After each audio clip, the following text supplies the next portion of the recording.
Hello and welcome everyone to the January episode of the bi-monthly FR Panorama webinar series. I'm Larry Liberti, and together with my colleague Mario Alanis, we will be hosting today's seminar. We're thrilled that you're all here today. In fact, you are one of more than 600 registrants for today's seminar. You actually represent more than 30 companies, 15 regulatory agencies, and more than 24 NGOs, patient, and trade associations from all around the world. In fact, you represent colleagues from Asia, Europe, North America, Latin America, the Caribbean, the Middle East, and Africa. I think this is a testament to the ongoing interest in the concept of regulatory science. This series was created to help stakeholders gain a practical understanding around how to implement and refine or just consider the use of reliance pathways. Naturally, everyone has questions about reliance.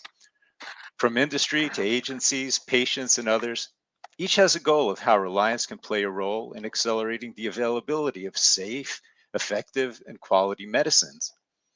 It's our hope that by participating in these webinars, you'll gain practical advice to address your questions. Regulatory reliance is a concept that has been around for quite a number of years now. As you know, regulatory reliance, especially when it comes to the authorization of medicines, it's a process by which an agency can take into consideration the documentation, inspections, decisions made by reliant agencies to inform their own sovereign decisions about the acceptance of a medicine for their own population. It can be used during the pre-approval period, for example, with various forms of inspections, for the actual authorization, and during the post-approval period to help expedite post-approval changes. The concept of reliance, though, is a form that is distinct from recognition. So reliance is distinct from recognition. In recognition, an agency takes the decision of a reference agency as the formal basis for accepting a medicine. In this webinar, then, we'll be focusing on the concept of reliance. Naturally, there are nuances around the use of reliance, but it's not the intention of this webinar series to delve into the specifics of the various forms of reliance pathways or the background concepts that have formed the concept of reliance. We're sure that by now you have a basic understanding of the concept and that you're here to learn more about the practical aspects of how to use reliance. So it's in this spirit that the FR Panorama webinar series was created. FR Panorama is an educational program of the RUD Foundation, a 501c3 nonprofit organization, which is the sponsor of the FR Path project. If you haven't already checked it out, the FR Path project offers a unique source of information about facilitated regulatory pathways, including reliance pathways, and you can access it at the URL noted below. We're grateful for the support provided by MSD for the FR Panorama series too. And we're also indebted to our advisory committee for the input and guidance that the members have given us regarding the topics and outcomes of each of these webinars. This year, the overall series is organized into two broad categories. The first two webinars, this one and the upcoming March webinar, focus on the concept of why and who should use reliance pathways. The remaining four webinars in 2023 then focus on how to use reliance. In each of our webinars, we'll be joined by three guests who'll take a particular point of view in providing us with insights into this specific topic for the webinar. Each presenter will give us their thoughts and, more importantly, will provide us with a practical recommendation that you can use right away in your activities. Consequently, with each webinar, you'll be able to walk away with three concepts for you to consider implementing as relevant to your organization. You'll have an opportunity to ask questions of our guests for clarification immediately after each of their short presentations, and then also during the panel conversation using the chat box. Mario, I'd like to to you. Thank you, Larry. Thank you very much for the introduction. Uh, you are right in that we have seen a growing interest in the use of Reliance across the world at the agency and company level. As we all know, particularly after the COVID pandemic, it has increased a lot. You know, based on a quick scan that all of our audience can enter the FRPath database, we have identified more than 65 pathways for medicines authorizations from around the world that are based on some kind of reliance.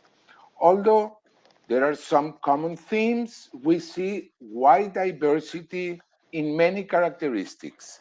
For example, which references agencies are used, what's their target time, that they range from 30 to 180 days, and then there is variable use of CPP.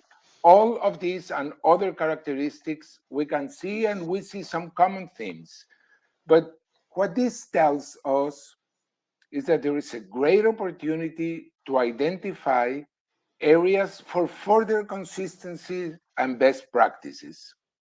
One measure of the excitement, the world excitement around this topic, has been the number of guidelines, white papers, and positions papers that have been published in the last 3 years to provide some continuity and context to the use of these pathways. And these have been critical in laying the groundwork for the use of Reliance. So, Larry, let's get started. Okay, thanks, Mario. Today's session will last 1 hour and 15 minutes. We hope that you find it to be an excellent use of your time. So please feel free to suggest questions in the chat box. We'll do our best to monitor those and to pose those to our guests. I just wanted to mention that every year, the FRPath project conducts a survey to better understand the environment surrounding the use of regulatory reliance. We would love for you to participate in this study, which is available through a link in SurveyMonkey. The link will be posted in the chat. If you get a minute before this webinar is over, please feel free to access the survey. It has only 2 short questions. It's very, very simple to answer. We will post the results on the FRPath website, and you can also access the survey after this webinar at the FRPath homepage. So let's get started. I'm very pleased to introduce my colleague Judith McDonald. Judith is well known to those of us involved with understanding the role of industry in supporting the concept of regulatory reliance. In her role in global regulatory policy development at Pfizer, she contributes internationally to the development of best practices. Optimizing the use of reliance pathways requires a thoughtful, multidisciplinary process by the sponsor. So today, Judith will talk with us about how to use the key characteristics of reliance pathways to help plan a development program. Thank you, Judith. Thank you, Larry. If we can just display the slides. Yeah, as you said, Larry, I'm very happy to be here today. Thank you for the kind introduction. I'm going to talk about the key characteristics of reliance pathways to plan a global development program. Usual disclaimer. So I listed on this slide here some desirable characteristics for reliance pathways. And I think, as you said there, and Mario was sharing in the introduction, there is a vast range of these pathways. And I put here from a development perspective some of the kind of desirable characteristics we'd like to see. So in terms of timelines and efficiencies, we want shorter approval times for reliance pathways compared with standard pathways. We want a transparent tracking of the status of our reviews, and we want to know when we'll get questions, and we want to get fewer questions that are duplicative. We want this to work across the life cycle, and we want there to be transparency and trust. I think also we want to make sure that reliance pathways are agile and fit for the future. So I'd like to delve a little bit further into this.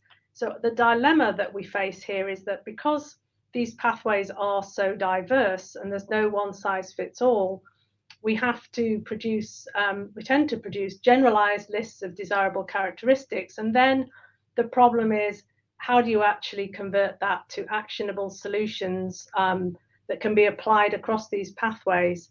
So I want to focus in on one area, which is the timing and format of responses to questions, both in terms of present and future needs. So on this slide here, I'm displaying a standard non-accelerated timeline of activities and considerations that we have in our company when we're planning submissions globally across multiple countries. So we start around, on the left-hand side of this diagram, around phase 2A clinical trial applications with an early list of countries where we're thinking of filing first. We then have a submission team, global submission team that's formed 18 to 24 months prior to the filing. And then we have a filing plan with all the countries and the priorities and the order locked down 12 to 18 months prior to the first submission. So I think that one key takeaway here is that that is decided a long time in advance, and we have to make the decisions about whether to use reliance pathways or the standard pathway pretty early on. And then we follow through with our submissions and review and approvals for the first round of countries, and then we expand further. So in terms of decision criteria for this global filing plan I talked about, we build it for each asset, indicating the filing order. And it's really based around three areas. There's a business priority component. There's also manufacturing capacity considerations.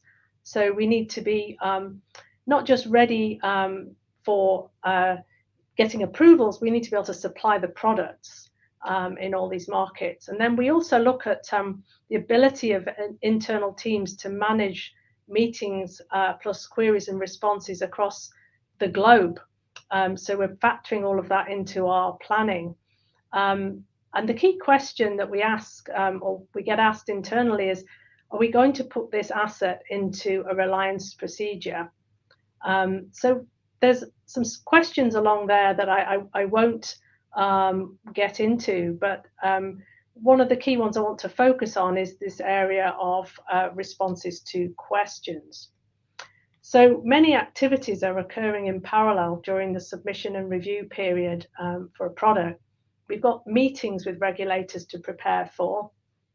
So they could be application orientation meetings, mid-cycle, late-cycle meetings, clarifications, oral explanations, and advisory committee meetings are very resource intensive. And then we're also getting responses to questions from many different regulators around the world. And that's depicted here on this slide. But the practical reality is that these queries are raised by each national regulator very often in their own country. It goes to the local office, but they're very often answered by a relatively small team in companies of experts on the data who are also supporting lots of other activities. So for us, it's really key in that decision to use Reliance if we've got clarity on when we're going to get the questions, how we're going to get them, and that we're not going to get duplicative questions as well. So there are two main ways in which questions are received. So there's a batched approach where the questions are batched together and received at a pinpoint in time, such as what happens in the EMA centralized process, and of course access work sharing.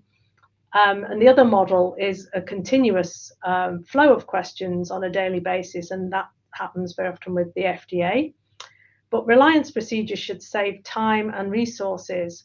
So this is really critical for us. And as of today, in the current submission paradigm, a batched approach is helpful because it helps us to be able to plan our resourcing across the globe and across all these various submissions as companies. But in the future, submissions are moving in a different direction that I'll talk about, and we need to be ready for that. So how can we have a process for questions and answers that's agile and fit for the future? Well, we need to know where we're going. We're working smarter, not harder. I think during the pandemic, that showed us all the things that were possible, but really people worked a lot harder, and we're actually working on what practices can we take forward in a smart way that involves streamlining and reducing cycle times without reducing quality and without doubling up on the effort. For novel products, we've always had a trend for many years now towards filing earlier with phase 2 data, and then supplementing later on. But we're also now moving more into the digital area of when we talk about submissions, of making documents machine readable as well as human readable, because that means we can use technology to automate some of these routine tasks. And as we do that, we can break up our PDF documents, which are really just electronic paper, into more data components and unlock better ways of knowledge management. And for questions and answers, this can look like us having the facility for a Google-like search to search for when a regulatory question, has it been raised before by another regulator, and what was the response? I think that would be a real game changer there. And also cloud-based platforms are going to enable us in the future to file our data in a more iterative way as it's generated, and then release it for assessment. And this is going to transform the interaction over time. Clearly, that's a long-term direction of travel. But here on this next slide, just wanted to show you that FPA published a paper a couple of years ago on dynamic regulatory assessment, which is really expounding this principle of more of a dynamic approach to sharing information, rather than it being sort of all just supplied at the end, the sort of MAA submission, but actually filing what they call discrete data packages as they go along. And taking that concept further, it was also presented at DIA Europe last year, Cumulus Synergies working on cloud-based solutions, which will really make us have more of a living dossier, where data would be uploaded into a secure cloud-based system iteratively as it's generated, really mimicking the R&D process. And then you would have thresholds would then be reached at certain points to allow certain decision making. Clearly, you could see how moving in this direction would change how we have to think about reliance processes and bring some opportunities there. So bringing in overall recommendations for improved efficiencies in this area during reliance for questions and answers. I'd say predictability is key. We need to know when questions will be received and in what format. And I think that regulators, when designing a process for reliance, can look at when are the questions and answers going to be received, and having a milestone around that, and what format is going to help the companies want to use the process. Tracking is another key area, review tracking. And we've seen signals that are very positive in that direction, with WHO introducing an electronic platform this year for their collaborative regulatory process. And then in terms of efficiency, as I mentioned, companies and regulators can look at reducing duplicative questions by using technology to enable better knowledge management. For example, having a repository where regulators could search for questions that have been asked previously. And Cumulus Synergy is looking at building those type of facilities. Then we need to be fit for the future. So we need to look where we're going with these submissions and the paradigms, and stay nimble and adaptable. And then finally, I'd say that reliance has got to improve efficiency, and we have to look at ways of making the questions and answers process more efficient to enable us to take advantage of accelerated development cycles and submissions. And with that, I'll hand back to you, Larry. Hi, Judith. Thank you very much. Very, very good. Really exciting to see how the digitization of information could be transformative. We'll talk a little bit about this when we're in our panel conversations. Mario, why don't I turn it over to you and you can introduce our next guest, Jose Cotto. Of course. Thank you very much, Larry. It is my real pleasure to introduce my longtime friend and colleague, Jose Cotto, in his current role at the Pan American Health Organization, as well as in his previous role as head of the El Salvador Regulatory Agency. He has been active in promoting effective and efficient use of novel pathways, especially looking to understand the role of reliance and the role it can play in facilitating the availability of medicines. While there is a general agreement that using reliance has benefits, we know there are challenges.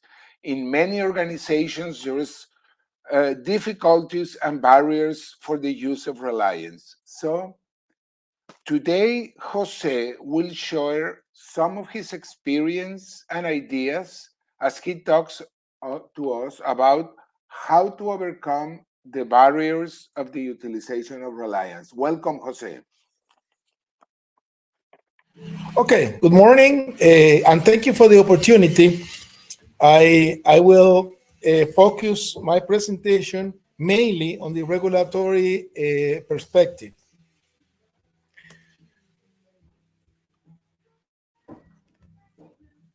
Okay, I will talk about challenges and barriers.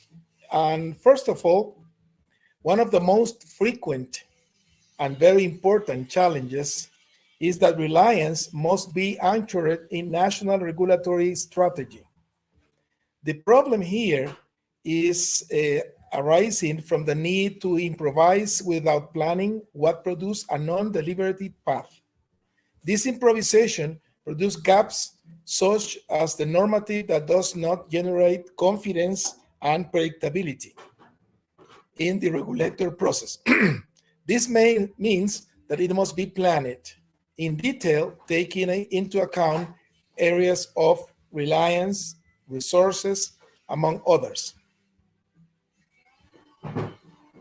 Another important aspect to mention is generated by the traditional regulator culture that emphasizes the autonomy of function. The importance of recognition decision of other regulators demands a cultural change in the NRA's minds. In this sense, an approach must be taken, whereas there is a natural resistance to any important change. The other thing is that have to consider is a flexible approach. One measure does not fill all, so it must avoid the tendency to copy regulation without the appropriate contextualization. In the practical order, there is a need for investment and resources investment for the reliance implementation. Sometimes this is not taking care, so we need to find the necessary resources. During the operational procedure, the regulator must verify the similarity of the product in different countries to determine that are the same that was authorized, and of course also verifies the similarity of NRA condition in order to find that this process is going to finish in a good port. Last but not least, the sector is increasingly seen as a necessary participant in regulatory process. So it must recognize the role of the pharmaceutical industry in all the process. I think this is getting better during this time. For consider the barriers of the reliance application in the NRAs, we must think in the drug life cycle. In this matter, the medicine is going through a process that begin with an A, I, and D in order to the medicine to be born. Then the registration, the post-registration, and the changes, and then go back to beginning the next cycle. In this case, all the functions, all the function that is critical begin with the clinical trials oversight. The second thing is the marketing authorization, inspections, lot release, especially in vaccines and biologic market surveillance, and pharmacovigilance. All of these function needs to take care when you are talking about reliance. But again, one of the things that you have to take in mind is that all the reliance process has to be planning to be success. I will finish with the barriers that for me is more important. The first one is the lack of political will. There is a false misconception that the reliance go against sovereignty, and that is not true. If you do properly, you keep the decision in your country, and you will always just take care of all the details for the decision, and then you will do it. The second is the lack of access to information and confidentiality. And of course, one of the biggest problems is the cultural difference. For example, language. Mainly the products that come to, for example, Latin America came for China and India and some countries with so different language structure that we have a lot of problems with difference to take care and to take in account the documentation. The second one is the regulatory requirements, because two countries has in place different requirements, and in order to take in consideration the decision, the regulatory decision, you have to know what are the regulatory requirements in that country. And of course, the last one is the operational standards.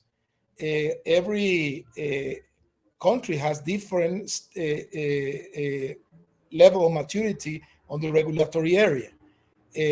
Maybe more of the half of the countries doesn't need the operational standard that I require to a good level of maturity. And I want to leave this message. Make sure you plan for reliance. That will complete all the process since the beginning, and also it's going to be sure that the reliance is going to go to a good port. Thank you.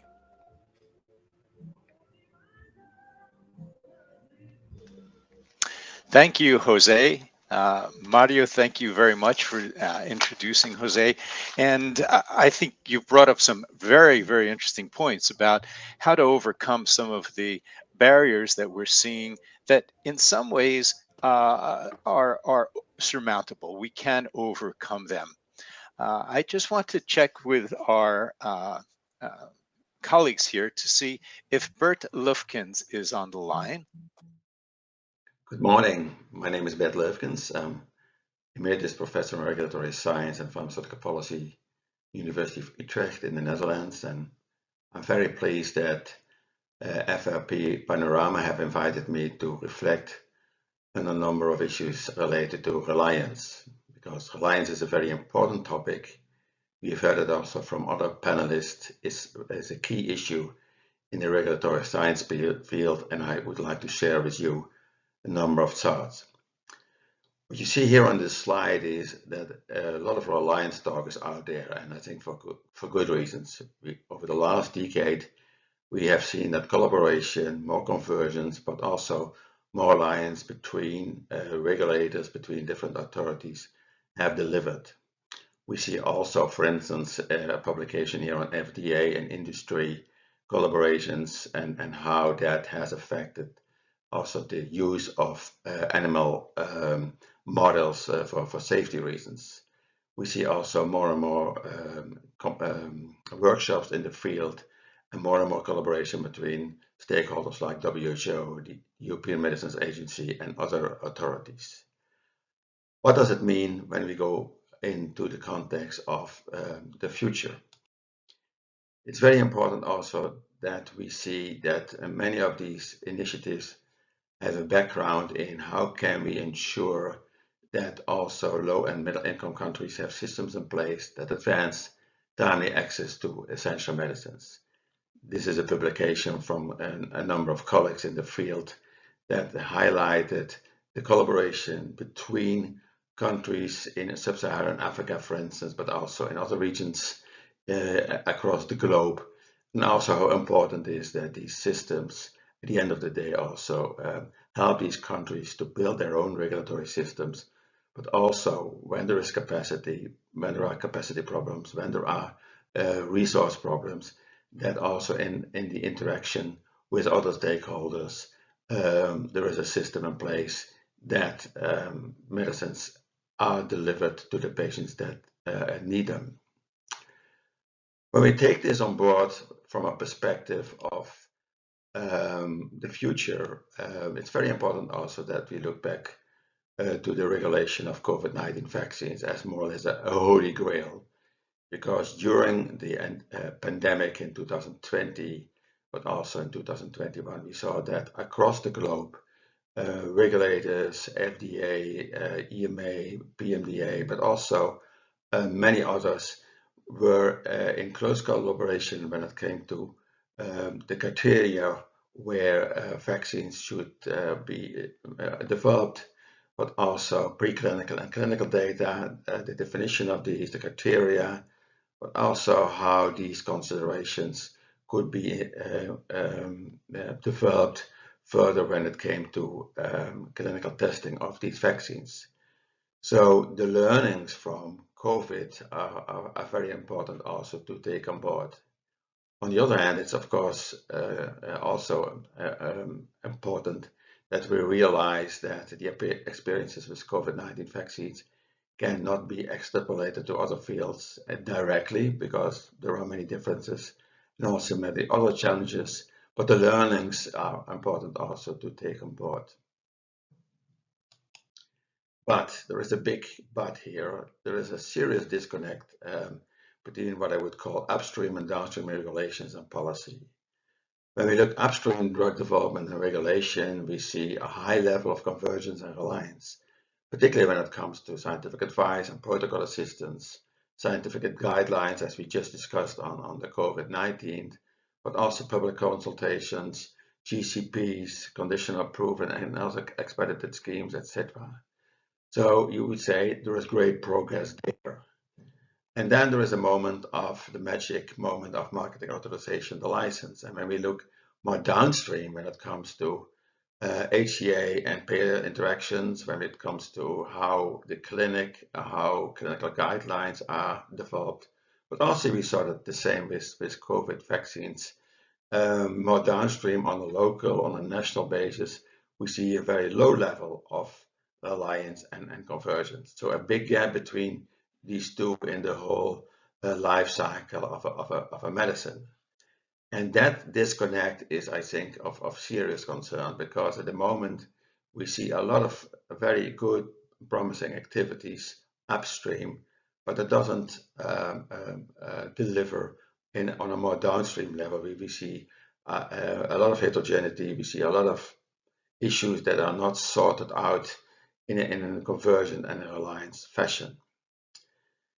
The same is also true when you see it also here on the slide when it comes to management of drug shortages. A big problem across the globe. Many countries deal with that, but there is a great lack on convergence and alliance here. Of course, there is collaboration, there is communication, there are dialogues, but at the end of the day, a lot of countries take their own track here, and that is something we should acknowledge.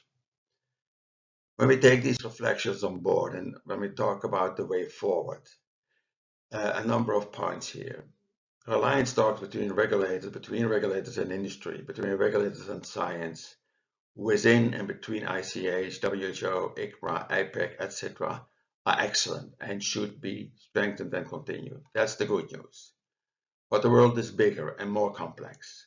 Regulatory systems not embedded in the world of the end users, and I'm talking here about the national health systems, the clinic, patients, etc., are not sustainable and are doomed to fail. So we should work on that. Particularly more downstream players, as I said before, healthcare systems, but also public health people, payers, and NGOs should also have a seat at the table, because we all lose when on one hand we see a lot of collaboration between regulators and the industry, but on a national, local basis we see a big gap and disconnect with these reliance efforts. We feel that we have a missed opportunity here, and at the end of the day, patients will lose trust in the system, and that's not what we want. Thank you. Well, what I'd like to do right now is bring together all of us, Jose, Judith, Mario, myself, and if we could all come on screen together. We'd like to have a little bit of a conversation amongst us, and this is where we'd ask you to provide comments in the comment box to pose to us about some of the things that you're hearing. If you have any questions specifically to the speakers, if you'd like to be able to clarify some issues, or if there are things that you'd like us to delve into in more detail. We did have a couple of questions already that have come in, and I thought I'd start out by posing one of them to both of our speakers, which is kind of a general question. And it is, what do you think we need to do to ensure that reliance procedures are actually fit for purpose today, and also that they're fit for purpose for the future? So how do we future-proof these procedures? Now, I think we need to narrow down our conversation perhaps around certain activities, and if you'd like to just talk about registration or inspections, that's okay. But what are your feelings about how do we work towards ensuring that these reliance procedures continue to be fit for purpose as they evolve? And why don't we start with Judith and then Jose? Thank you, Larry. I think today what we really need as companies is the sort of the predictability of when we think about the questions. As I showed on the slides, we get this sort of deluge of questions, and we want to roll our products out to as many countries as we possibly can, and we can do that more effectively if we know when we're going to get the questions, in what format, if they're going to be batched together or we're just going to get them as and when. It really just helps us then to plan. I think for the future, we really need to be, all of us, industry, regulators, everybody needs to have their eyes and ears open to where we're going in the future, because certainly the future is digital submissions and is this more of a kind of living dossier, which actually gives us some things we need to think about and some kind of opportunities there to have perhaps better information exchange, because that's always an issue with Reliance. It's actually, getting access to assessment reports and things like that. But also, as I mentioned, trying to use digital to automate some things and to have better knowledge management, to have, if you could, as a regulator, for example, access very easily and search very easily for any questions that have been raised previously on the particular product with the answers. Hopefully that wouldn't mean that you could then you would not have to raise that question again, because it's already been answered, and you can see the answer there. So I think that would help the efficiency as well in the future. Right. I think we can all look forward to that day. Jose, do you have any thoughts about this concept?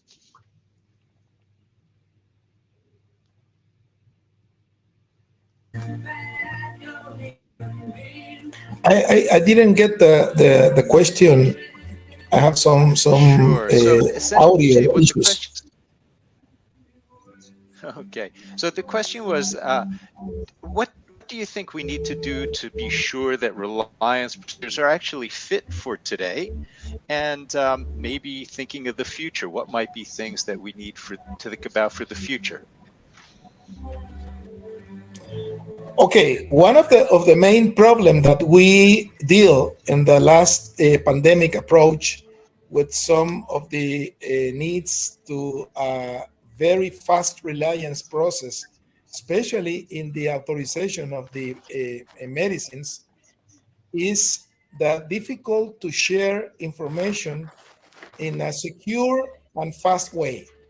You need information from the stakeholders, from the industry, from the regulators, from the patient also, and I think that is one of the mainly focus that you have to consider for the future. I think we have enormous facility in share information, but it must be secure way and very fast, because when you need the information, you rarely have it right away. So I think that is one of the things that I have to consider. It's one of the biggest challenge. And the other one is that there is a very high asymmetries with the regulators. So I don't know if, for example, we can accept some of the decision from one of the weak regulators, and so we have to redo the decision. And I think that's mean that we have to know better each other. Thank you. Right. And I think we'll come back to this concept of knowing each other and interacting. I think that's actually a question that's come up. And this is a question that we're going to discuss in the next webinar in March. And the question is this: it says, Reliance seems to me that it's important to the companies, but how important is it to a regulatory officer, to the regulator in different countries? Is it a priority for the regulators? And I'd like Mario, who has served in the regulatory capacity, to think a little bit about this and maybe give us his thoughts. And then also, Jose, if you could think about it. And then Judith, from your point of view, why is Reliance important for the agency? So why don't we start with Mario, then Jose, and then Judith? Yes, thank you very much, Larry. That's a very interesting question, and I think it's really important to have in mind as a regulator what is your objective. What is it that you want to do? Is it a regulator part of the health, protecting citizens from health? Because sometimes regulators might be inclined or to be influenced by industrial decisions or by economic, but not really caring about health. And I think that's a very, very important for regulators to be clear that their main responsibility is to protect the population from any risk health related, and help their population become more healthy. And in that sense, but then as Jose mentioned, the political will is influenced in these circumstances, because there are different interests there. But it's certainly a very important point, and I think Jose was a very, as I recall, a leading player a few years ago when he was head of El Salvador, and how he implemented some reliance practices and a big transformation. And I'm sure he can talk more about these issues. I ask you, Jose, what do you think? Well, first of all, of course, it's very important for all the regulators. But I am not sure that all the regulators know that this is very important for the life of the regulation functions. As I think that one of the best idea is to maximize the lack of resources that the regulator has.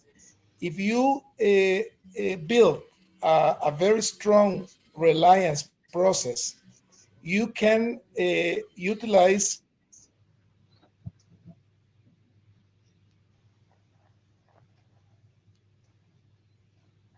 this is in the economy of the administration process.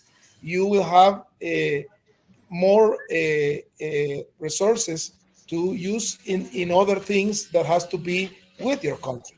And the second thing is that some of the requires to make a good decision in the regulator process has to deal with some resources that the country doesn't have. For example, some laboratory tests that the country don't have any facility where it's taking place.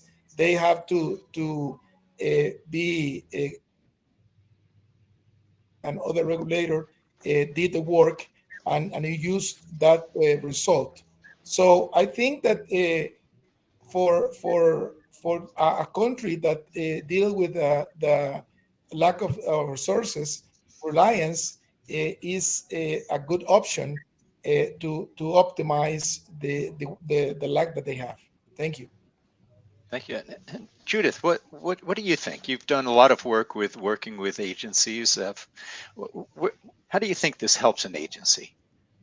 Well, I think, Larry, one of the things that isn't always emphasized as much as it could be, and building a little bit on what Jose said, is reliance is this means of freeing up national resources. We know that many of the countries are very strapped for resources, and there are certain things that can only happen nationally. So if a product is, from a local company, not being filed anywhere else, and they need to do assess that locally. They need to inspect a factory. They need to have that capability to be able to do that. So if they are using Reliance for some of these other activities, it frees up the time to do that. But I think not only does it do that, I think it also helps with regulatory system strengthening, because I think it was mentioned earlier that the agencies are all on a journey, and they're all at sort of different levels of capability and capacity. And as they collaborate more and more, they're actually learning as well how the other regulators are doing things in practice, and that helps to strengthen the national system. So I think it's a strong message that we want to have strong national regulatory systems. Reliance is not doing away with that; it's actually enhancing it and using your resources in a smart fashion. Right, right. No, I think being able to optimize resources is certainly a critical component. We will be covering all of these topics in the March workshop, where we're talking about the concept of relionomics, which we've come up with, which has to do with looking at all of these multiple characteristics that a company might take into account when thinking whether to use reliance, and an agency, the same thing. So when we think about reliance, we have a couple of questions that sort of tie together, and I'll try to link a few of them. One is, what are the factors that regulators consider in their risk-based decisions, and to what extent can reliance be practiced for certain products or activities?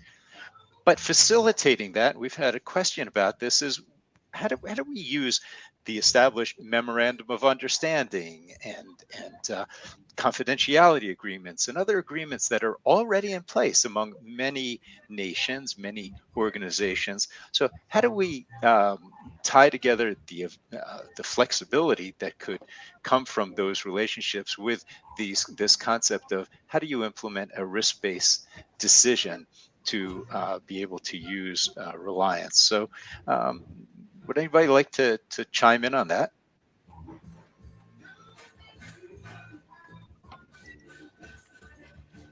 Jose, you were very involved in getting a number of Central American countries to think about Reliance together. And can you tell us a little bit about how the concept of memorandum of understanding and other agreements had played a role in the way that you got countries to talk about Reliance together?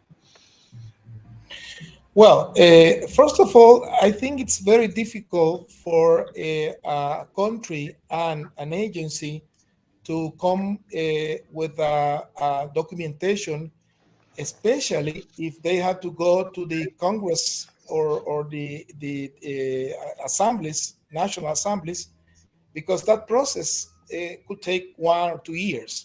So I think you have to develop a process more quick in order that all the decisions that you have to make come on time. But in a risk approach, you have to take in consideration, first of all, what are the risks of the decision that we are making? Because it is not, for example, it is not the same risk that if you have, for example, a chemical synthesis medicines that is very simple versus an biotechnological product. The decision it is very different in terms of risk. And the second one is also the frequently that you are going to be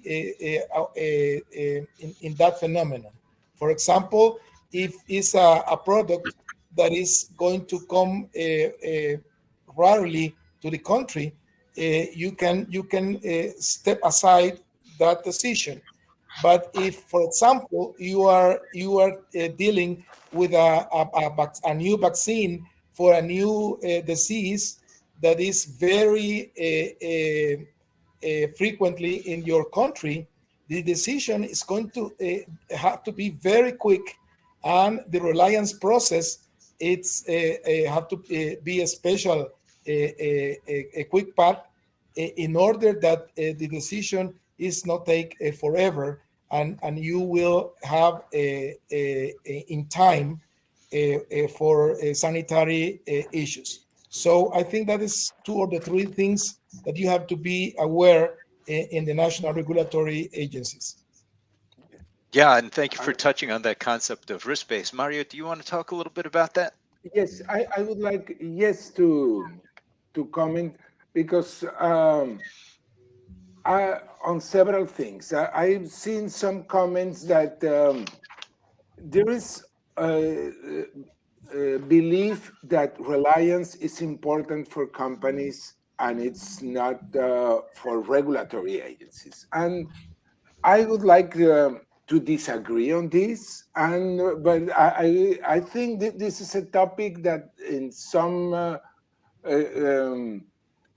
that there is some resistance. Certainly, for companies, it's important because it allows to shorten times, and companies want to take the products of their years of research to different countries. It's in their interest. But I would like to claim that it's also very important for regulatory agencies because regulatory agencies want to protect the health of the population where they are. So it's in their interest too. It's in both interests. It's not that the interest of one against the other ones. I think it's a common interest for both sides if you want to work on this. And that's why we have seen a lot of growth in different manners of reliance, even more stringent agencies in a way. For example, Orbis, for cancer products. Well, it's jointly evaluating, but then agencies can rely on what the others are evaluating, what part. And then we have Access, it's another group of stringent agencies. And you have different examples of how Reliance it's avoiding duplication and making a better utilization of your resources. And in that sense, I think it is very important, and it is also in the interest of the regulatory agencies. Yeah, so this Um, is a really interesting concept because, we've been talking about reliance, and someone has brought up the the question, is reliance actually the right term? And as we talked about at the very beginning, and Jose mentioned, and I think we all recognize that reliance does not in any way impact a sovereign decision that an agency can make. That reliance is a way of informing one's own decision. And so the nuances of the word could be debated. I think we've all agreed that we like the idea of reliance because we are relying on other information to help inform a decision. So I think that's very helpful. Someone has asked, and maybe Judith, you can talk a little bit about this. We know that EMA and FDA already do some form of reliance for certain kinds of activities, but the question is, could it be even broader, whereby the EMA and FDA might rely on each other for authorization decisions? Now, this is obviously a highly evolved question that we don't know what direction they would go. But I think the broader question is, amongst mature regulators, how could reliance play a role with them? And what's your feeling around some of the activities that have been going on already within that concept? Yeah, so I mean, I think we clearly have sort of recognition, actually, more than reliance, in terms of the mutual recognition of inspections between FDA and EMA, for example. I don't think we're actually going to see as going as far as actual recognition of decisions, like a complete black box, tick. And in fact, I believe that the FDA is not actually legally, they cannot rely on another authority for sort of taking a decision. But that said, there's clearly increased collaboration across the sort of the stringent regulatory authorities, and we know that term is changing to sort of listed authorities. So I think it's really a question of what actual mechanisms make sense, depending on the sort of maturity of the agencies and what we're actually seeing there. Yeah, and that kind of leads into another question that somebody had posted earlier, which is there a role for organizations? For instance, they mentioned ICH to bring alignment to reliance, and perhaps Jose, you've had some experience with this, with PAHO, and can you talk about the role of organizations like PAHO in bringing a more level playing field and an ability to understand what direction Reliance Pathways are taking and where their alignment could be? I don't know, Larry, if I can share some chart, because I think it's important to clarify some concept about the difference between reliance and recognition. Sure. If you Perfect. feel free to. Let's see if we can manage that. Okay.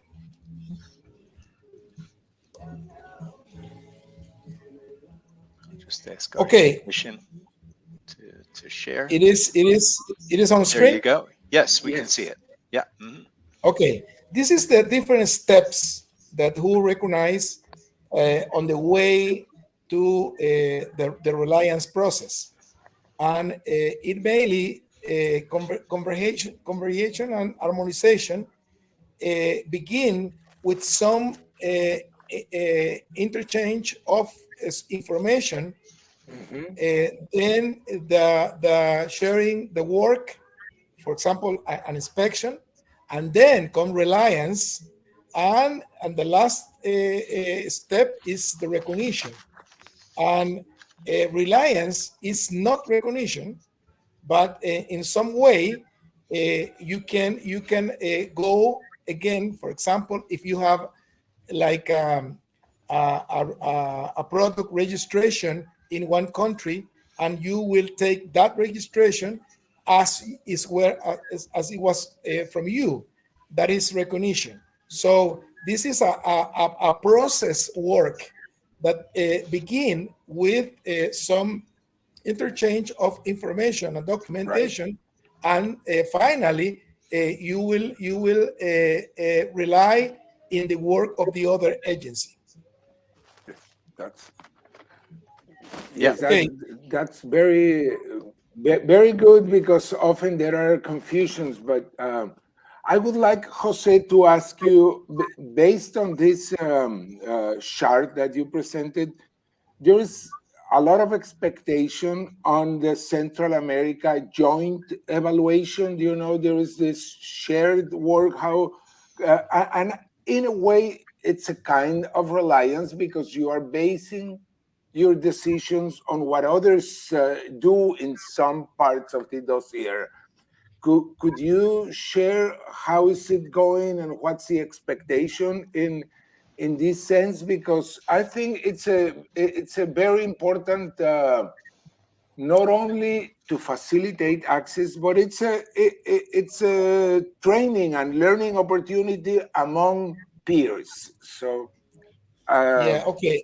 Well, Mario, I think the future of regulation is uh, based on how you take serious reliance with other authorities.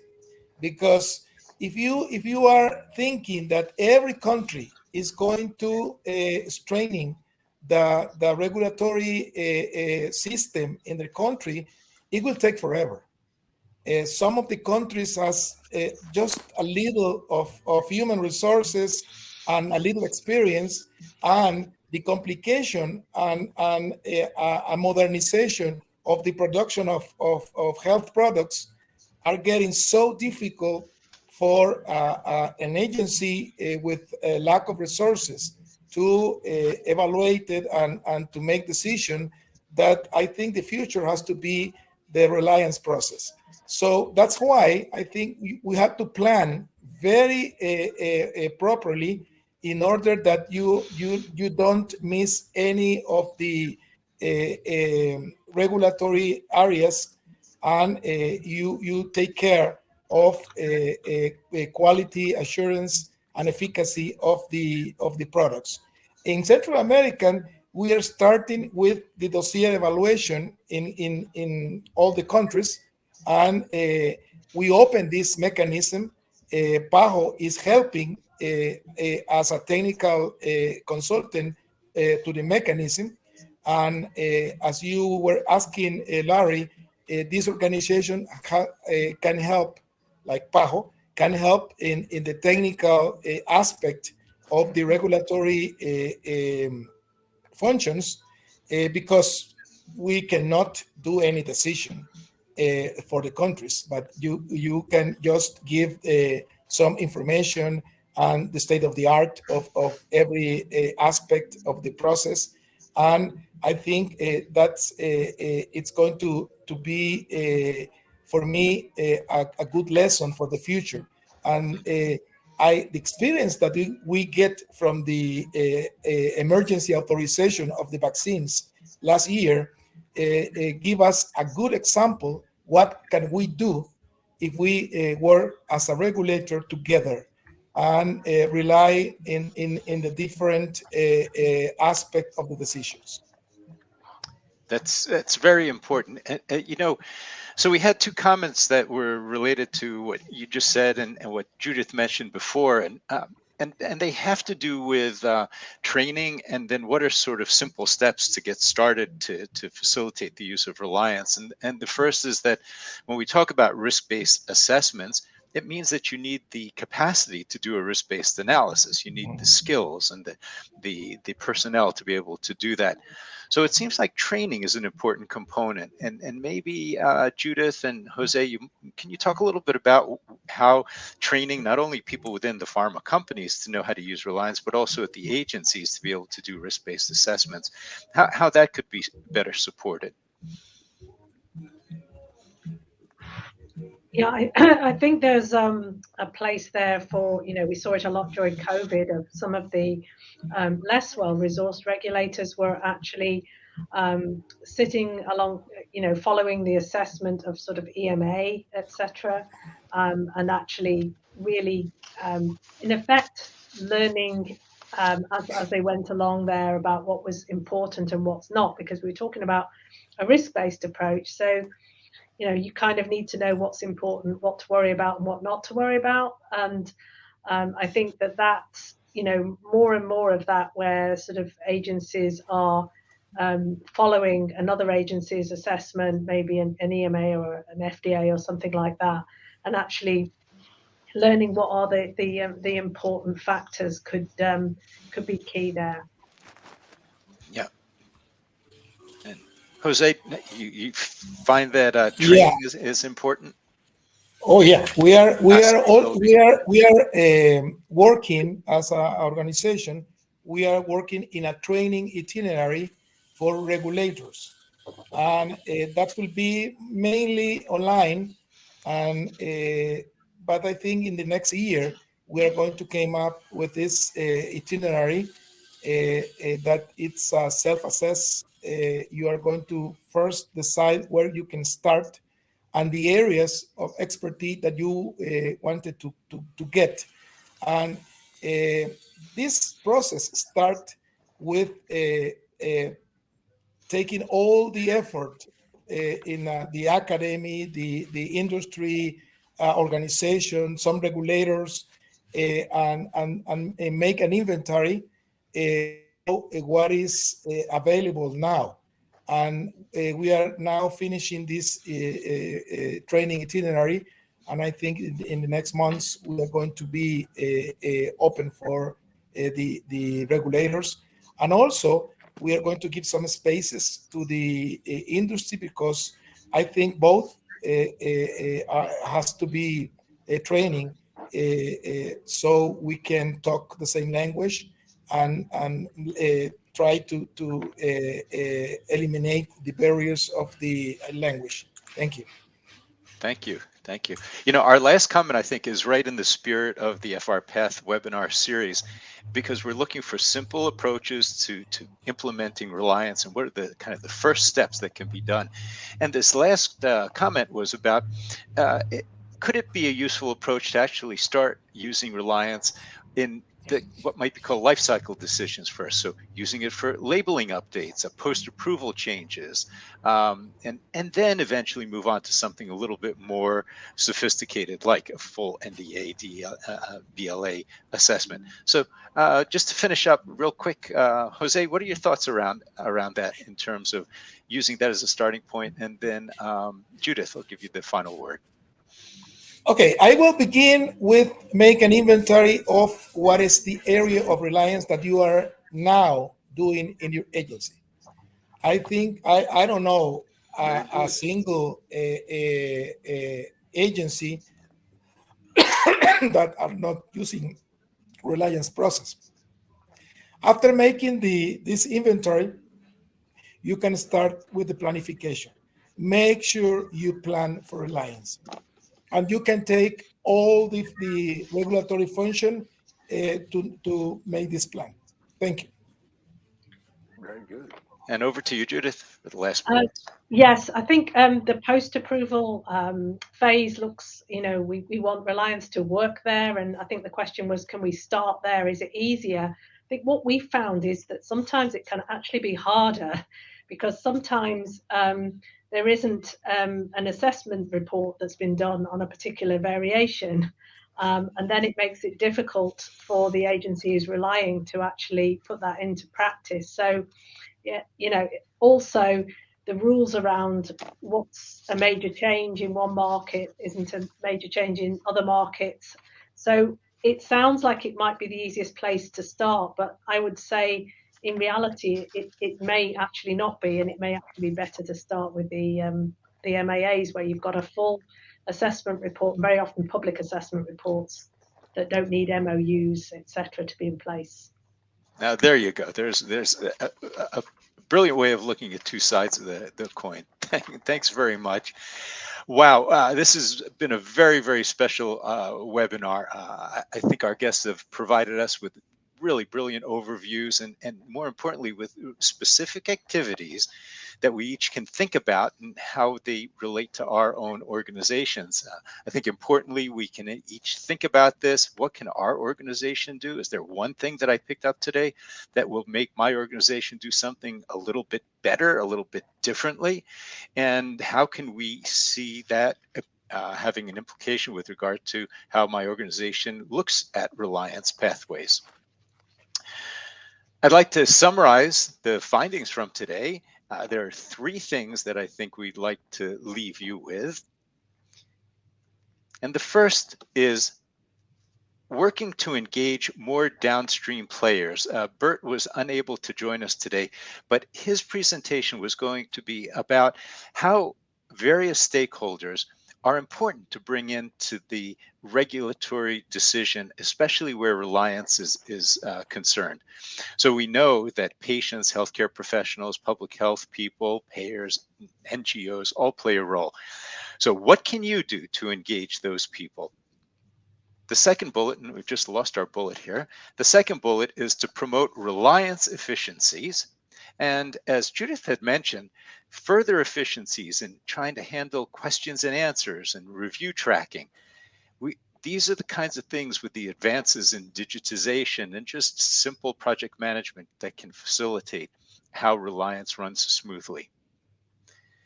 And the third and last bullet is based on the work that Jose has been doing and his encouragement to really look for transparency, to take a step to have interactions between the regulators and the pharmaceutical industry, that there should be an openness to have discussions early on, especially if you are using Reliance, that it is an open opportunity to think about how to optimize the use of these pathways. So if you can think about doing something tomorrow that would open up the opportunity between your organization and another organization to have this conversation, that would be a good takeaway.